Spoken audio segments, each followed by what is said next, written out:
Bismillahirrahmanirrahim. Assalamualaikum warahmatullahi wabarakatuh. Sobahul khair, kaifa halukum? Alhamdulillah, semua dalam keadaan sehat ya. Mari kita ucapkan syukur atas nikmat Allah yang telah memberikan kita semua kesehatan sehingga kita bisa mengikuti pembelajaran daring pada hari ini. Untuk mengawali pembelajaran pada hari ini, mari kita membaca basmalah terlebih dahulu. Bismillahirrahmanirrahim. Untuk absensi, silahkan kalian menuliskan nama kalian masing-masing di grup WA.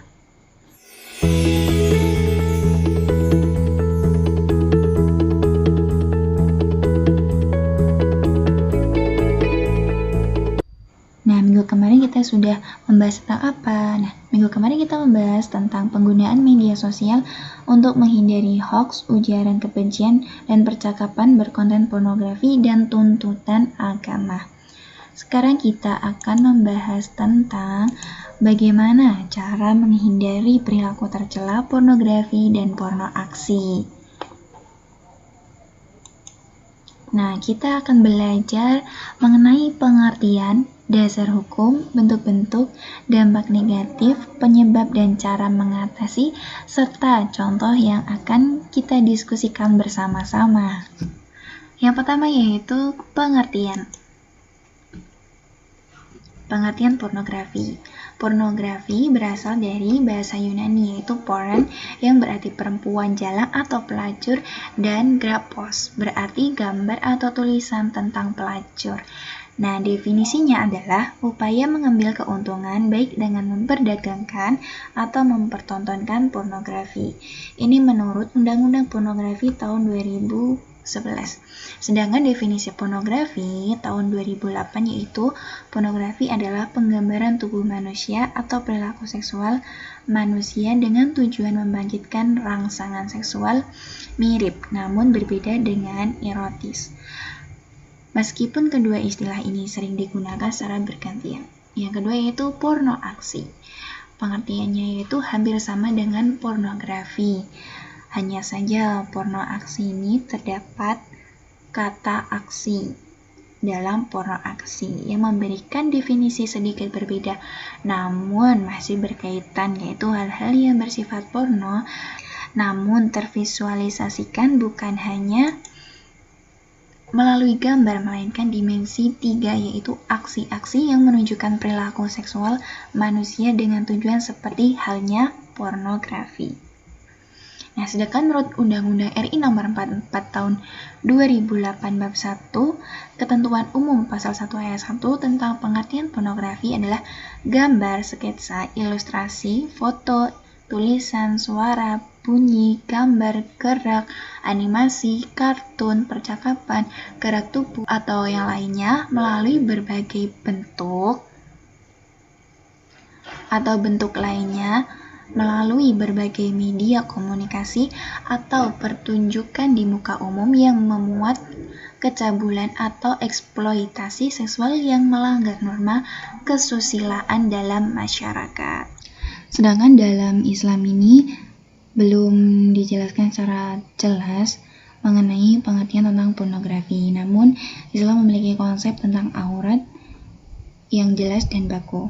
Nah, dalam Islam ini melarang untuk melihat dan memperlihatkan aurat atau tabaruj, mendekati atau mendekatkan diri pada perbuatan zina, serta perintah untuk menjaga kehormatan.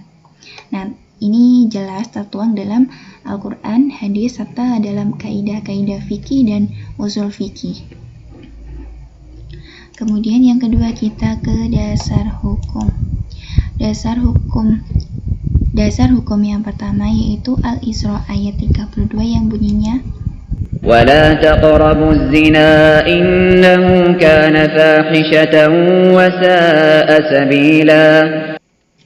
Yang artinya yaitu dan janganlah kamu mendekati zina. Sesungguhnya zina itu adalah suatu perbuatan yang keji dan suatu jalan yang buruk.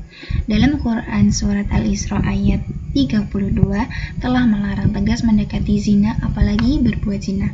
Menurut Ahmad Mustafa Al-Maragi, jika berbuat zina akan terjadi kekacauan nasab dan terjadi perang sesama manusia. Karena mempertahankan kehormatan juga akan merusak moral masyarakat dan mendatangkan penyakit. Dasar hukum yang kedua yaitu dari Aisyah radhiyallahu anha bahwa Asma binti Abu Bakar masuk ke rumah Rasulullah seraya memakai pakaian tipis. Lalu Rasulullah berpaling dari arahnya dan bersabda, "Seorang perempuan jika telah sampai usia dewasa tidak terlihat dari tubuhnya kecuali ini dan ini." Beliau menunjuk ke muka dan telapak tangan. Hadis riwayat Ahmad. Nah, dari hadis tersebut berisikan hal penting. Yang pertama yaitu larangan menggunakan pakaian tembus pandang. Yang kedua yaitu larangan terhadap laki-laki untuk memandang aurat perempuan. Dalam kategori mafhum muwafaqah, hadis tersebut menunjukkan dua hal penting. Yang pertama yaitu telah mencakup larangan untuk mendesain produk-produk pornografi. Yang kedua yaitu berisikan larangan untuk menonton, membaca, dan menikmati produk-produk pornografi. Dalam konteks pornografi, hadis tersebut secara tersirat juga menunjukkan bahwa perempuan berpotensi sebagai objek yang dipandang laki-laki. Sedangkan hadis lain menyebutkan bahwa laki-laki pun berpotensi sama dengan perempuan. Hal ini terungkap dalam hadis riwayat Ummi Salamah sebagai berikut. Dari Ummi Salamah bahwa bersama Maimunah berada di rumah Rasulullah SAW, Ummi Salamah berkata, "Tatkala kami menyertai Nabi, datanglah Abdullah ibnu Ummi Maktum untuk menemui beliau. Kejadian ini setelah kami perempuan diperintah untuk berjilbab. Bersabdalah Nabi SAW, berhijablah kalian berdua dari Ibnu Ummi Maktum. Lalu aku berkata, wahai Rasulullah, bukankah dia tunanetra sehingga dia tidak memandang dan mengetahui keberadaan kami? Rasulullah menjawab, benar, dia tunanetra, tetapi bukankah kamu berdua melihatnya? Hadis riwayat At-Tirmizi. Dasar hukum menurut negara Indonesia ini terdapat pada KUHP, Kitab Undang-Undang Hukum Pidana. Kitab Undang-Undang Hukum Pidana telah mengatur tentang tindak pidana kejahatan, kesusilaan, dan pelanggaran kesusilaan dimulai dari pasal 281 mengenai kesengajaan dan terbuka melanggar kesusilaan. Berbunyi, diancam dengan pidana penjara paling lama 2 tahun 8 bulan atau pidana paling banyak Rp4.500. Yang pertama itu barang siapa yang sengaja dan terbuka melanggar kesusilaan. Yang kedua yaitu barang siapa dengan sengaja dan di depan orang lain yang ada di situ bertentangan dengan kehendaknya melanggar kesusilaan. Selanjutnya kita ke bentuk-bentuk. Yang pertama yaitu ada homoseksual, lesbian, grup seks, masturbasi, seks suami istri. Homoseksual dan lesbian ini adalah hubungan antara sesama jenis. Kalau homoseksual ini untuk kaum Adam atau laki-laki, kalau lesbian ini istilah untuk kaum Hawa atau perempuan. Grup seks ini udah tahu ya, ini adalah sekumpulan orang yang melakukan hubungan seksual itu. Masturbasi ini sendiri cara dimana seseorang ingin memuaskan diri sendiri atau ingin bersenang-senang dengan masturbasi. Seks suami istri itu yang dilakukan orang yang sudah menikah. Apa sih dampak negatif kalau kita melakukan perbuatan tercela pornografi dan pornoaksi? Yang pertama yaitu kecanduan. Nah, untuk orang-orang yang suka melihat atau menonton pornografi, entah itu di majalah, di internet, atau buku, nah itu bisa memacu kecanduan. Walaupun hanya sekali saja, sekali melihat, nanti pasti ketagihan, besok-besoknya ingin lagi. Yang kedua itu mengganggu daya ingat dan konsentrasi. Melihat pornografi ini dapat mengganggu saraf otak, jadi saraf otaknya jadi berantakan. Yang ketiga itu keinginan mencoba dan meniru. Kampanye itu mulai melakukan tindakan seksual. Jadi seorang yang sudah melihat pasti dia ingin mencoba, ingin meniru gimana sih rasanya. Yang kelima yaitu merusak tatanan norma dan etika sosial dalam masyarakat. Ini sudah jelas. Yang terakhir yaitu mengembangkan sifat agresif dan sadisis. Apa sih penyebab dari itu semua dan bagaimana sih cara mengatasinya? Kita bahas. Nah, Yang pertama itu sering menyendiri. Yang kedua itu penyebaran konten yang berbau pornografi melalui majalah, buletin, dan buku. Yang ketiga yaitu melalui internet. Jadi internet ini ya ada yang bisa menggunakan dengan baik, tapi ada juga yang bisa menyalahgunakan. Misalnya yaitu munculnya teknologi baru sebagai sarana distribusi. Solusinya yaitu yang pertama itu belajar yang produktif, yang kedua yaitu memantau perkembangan anak.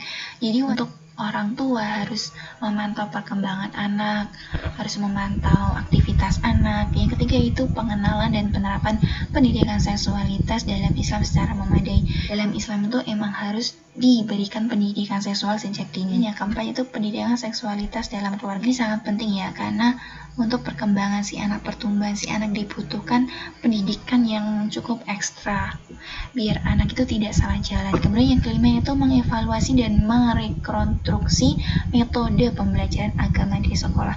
Untuk orang tua yang mungkin bangga anaknya sekolah di umum, yang mungkin favorit, tapi alangkah baiknya anak itu disekolahkan di sekolah yang basicnya emang agamanya bagus, baik, karena itu perlu adanya kerjasama yang sinergi dalam menghasilkan sebuah produk yang ditayangkan di TV atau dipublikasikan di media massa.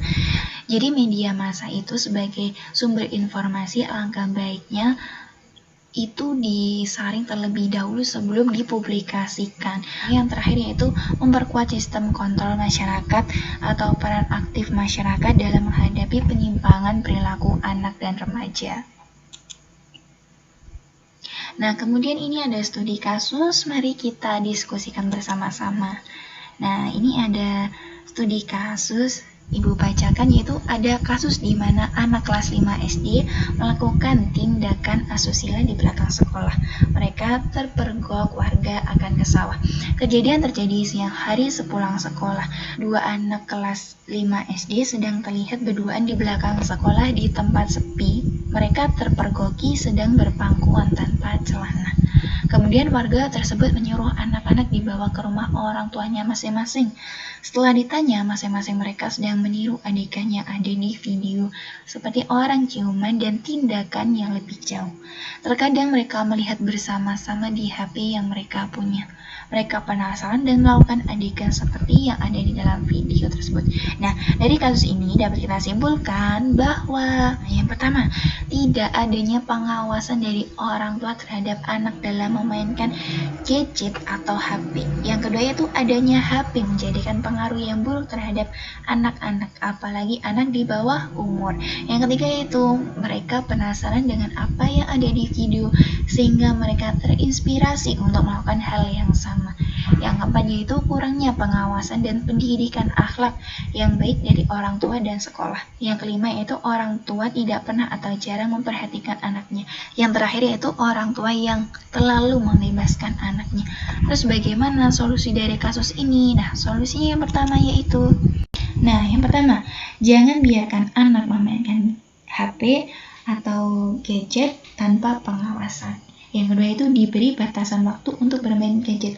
Jadi ada batasan waktu tertentu anak untuk memainkan gadget dan ada waktu anak untuk belajar. Yang ketiga itu lebih memperhatikan tingkah laku anak. Yang keempat, memberikan contoh yang baik terhadap anak. Yang kelima yaitu selalu mendampingi anak ketika bermain gadget atau HP. Yang terakhir yaitu tidak terlalu membebaskan anak, tetapi juga tidak terlalu mengangkat.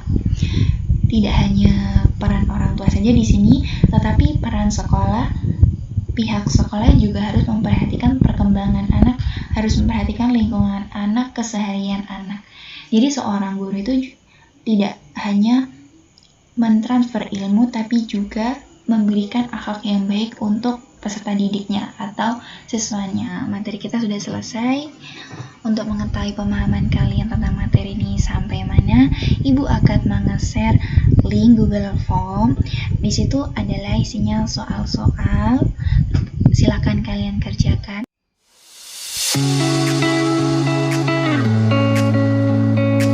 Belajarlah mengucap syukur dari hal-hal baik di hidupmu dan belajarlah menjadi pribadi yang kuat dengan hal-hal buruk di hidupmu. Mari kita tutup dengan membaca doa kafaratul majelis. Subhanakallahumma wa bihamdika asyhadu an la ilaha illa anta astaghfiruka wa atubu ilaik. Ihdinas siratal mustaqim. Wassalamualaikum warahmatullahi wabarakatuh.